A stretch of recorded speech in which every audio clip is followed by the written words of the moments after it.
All right, these local lists here are cute and all, but we gotta make it real. We're gonna have to use some sort of an API to get some actual random words, something that we have not configured our system to know. And we're gonna need to have another function that is responsible for validating that whatever the user is providing us is an actual word that we can use. So over here, I'm gonna go ahead and create a new function. I'll call this get random word. And what this function will do is use the fetch API to get a word. Now, the API we're going to be using here is this one right here. This is an API that somebody has developed to basically serve as a random word generator, all of which are supposedly valid words. You can call the API with /word. If I make this a little bit bigger, you can see it over here. And that will reply back with a single element array. So it's still going to be wrapped inside of an array, and that will contain whatever the word is. Every time I call that same URL, we're going to be getting a different word. Now, one of the possible options that this API allows us to do is that if we provide a query using the length property, I can request a certain length for my words. So if I say I only want to get words that are 5 characters long, that's what we would be getting. Every time you refresh, you get a different word. Now, a lot of these words, I don't even know what they are, so I'm going to guess that maybe some of them are not really valid words, but we're going to use this API nonetheless. So let me switch back to my application here and go back to our function that we're going to be creating our API call from. So here I'll do const response equal, and here we're going to use the fetch API. This will need to get a URL as an input. Now we're also going to replace that hard-coded number with whatever we want our game to actually have. I know that we have our config settings in the main.js file, but maybe this is a good opportunity for us to go back and copy that or cut it from that file and bring it over here. So over here is going to be my configs. Let me go ahead and export it. That way I can go back here and import it. And as soon as I do that, hopefully everything that was dependent on that variable right now is now reading those variables from our game file. So nothing has changed at this point. But what I could do here is basically pass in config.words length. And now every time we update our configs, our fetch request is going to use that as an input for our request. This is an API request, meaning that it will have to travel the network all over the internet until it gets that response and back to you.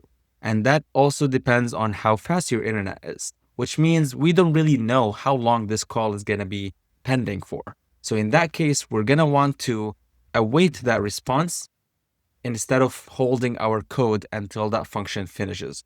So we're going to add in the await keyword over here, which means we need to change our function to make it an asynchronous function instead. Now, once we get back our response, it comes back as what looks like a regular string. So we're going to have to use our .json API or function to basically convert that into a response that we're able to interact with using JavaScript. So here I'll call, maybe this is data, and that will be awaiting whatever comes back from the response. Now, as you can see, also our response is wrapped in an array. So we're going to have to actually return whatever the data is, the 0 index position, or basically the first item in that array, or the only item in that array. Now, we want to be able to capture whatever comes back from this function and basically replace it over here in our main function. Now, before we actually use this function over here, let's do some more cleanup. Let me go back to my main.js file. One of the core variables that we're using here is the current attempt and the current position. Now, these technically can be wrapped into a new object that we're going to call the game state. And over here, that will capture whatever the current attempt and the current position. Now we can go ahead and get rid of these two variables. Now, everywhere that was using this current attempt variable, we're going to have to replace it. So it uses config config.currentAttempt. Same thing for the current position. We're going to want that to be config.currentPosition. I'm going to do Command D or Control D. That will select the next occurrence of that all over my file. So I'll just keep doing this until I've selected everything. Now I have cursors on each one of those positions. So I'll just go ahead and replace them all with config.currentPosition. I'll do the same thing for my current attempts. So where's the next occurrence of this? Here we go. Well, actually, I made a typo. This is supposed to be game state, not game config. So let's just do the current attempt first, and then I'll come back and fix it for everything else. So here we go. Here's the config.currentPosition. And here's config.currentAttempt. All right, here we go. Let's search for config.currentAttempt. And we're going to replace that with game state.currentAttempt. We'll do the same thing for current position. And we'll replace it with game state.currentPosition. Replace all. And now we should be good to go. Now that I have this over here, I could do the same thing by moving this over to my game.js file. Now, why am I moving it here? It's just because it has more to do with the game logic itself than it does with the DOM elements or the UI elements that the user is interacting with. So I'd like to keep my code kind of separate, where there's one place where all the logic, all the brains of the game exist, and another file that basically is able to use those variables, use those functions, and utilize them everywhere else in the code. So now that I have my game state over here, I'll make sure to export it. That way I can come back over here and import it.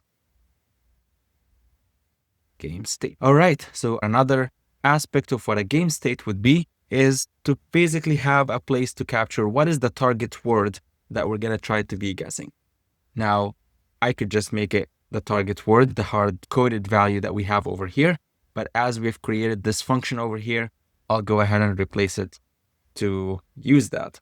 So we'll await whatever comes back out of the get random word function. Now my game state also captures what the target word is going to be. With that, I'm able to get rid of all of these over here.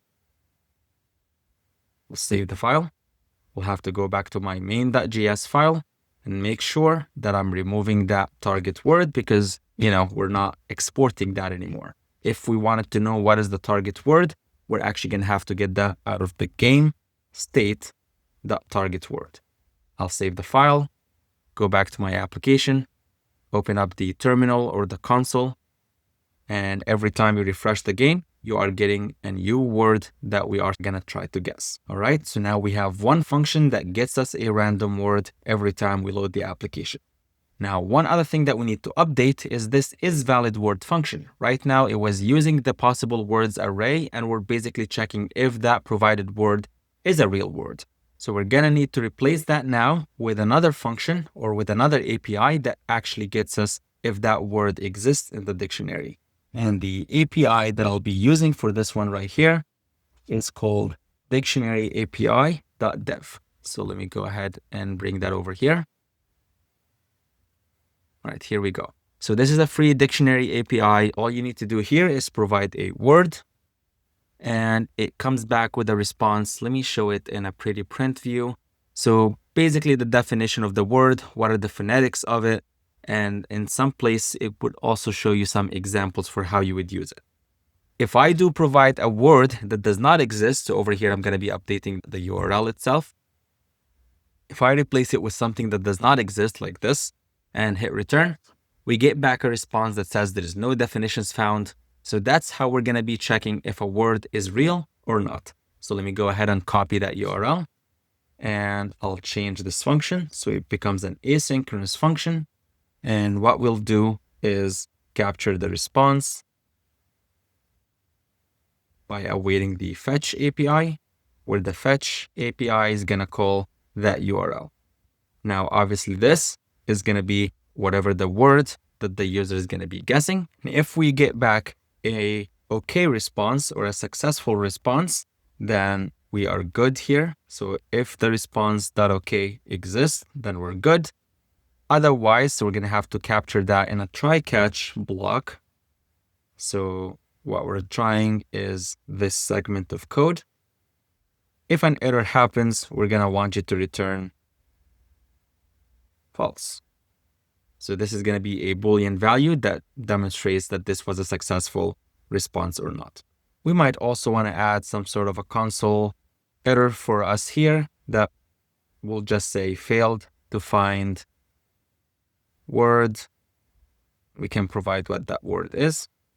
And that will be an error message that will get in the console if anything goes wrong with that request. All right, so let's see where are we using this function because we're going to need to use it now. I'll search everywhere. Doesn't look like we've actually used it. Oh, we did use it in the check because this is using an API and this is an asynchronous function. Everywhere where we call this function, we're also going to have to await that response because we don't know how long this will take to validate. And we're going to make sure that the wrapping function for it is also an asynchronous function. So now here, if I try to test out a word that does not exist in the dictionary, we get back this error that says, oh, hold on a second. I may have an error here on main.js line 79. We are console logging some sort of a promise right over here. Okay, so now because we also made the check guess a asynchronous function, we're going to have to await that over here. And if we're going to await it, then we're going to have to make this function also an asynchronous function. Let's see, was anybody else waiting on this function? Now, because this is kind of an event response, we may not need to necessarily change this to an asynchronous call because as long as this one executes, we should be good over here.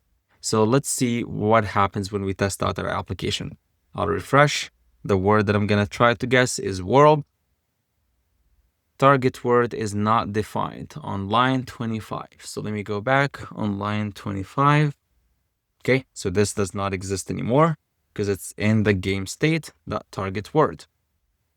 Try it again. World. Okay, so we were able to validate that the word that we provided is a real word. We were able to actually get a random word, which is whatever that word is. If I were to, let's refresh and type in something that does not exist, hit enter, we get back this error that we console logged ourselves. I believe that's the one that we console logged on 41. Well, this one failed, so it jumped into this right here. So it was supposed to actually console log something out. Let's see what is happening. But also on line 79 of my main.js, we are console logging undefined. So let's see what is happening. Well, that is expected because we did not actually return any validation. We did not return the array that contains the result. So this is good. I'll just go ahead and remove that console log. We don't need it.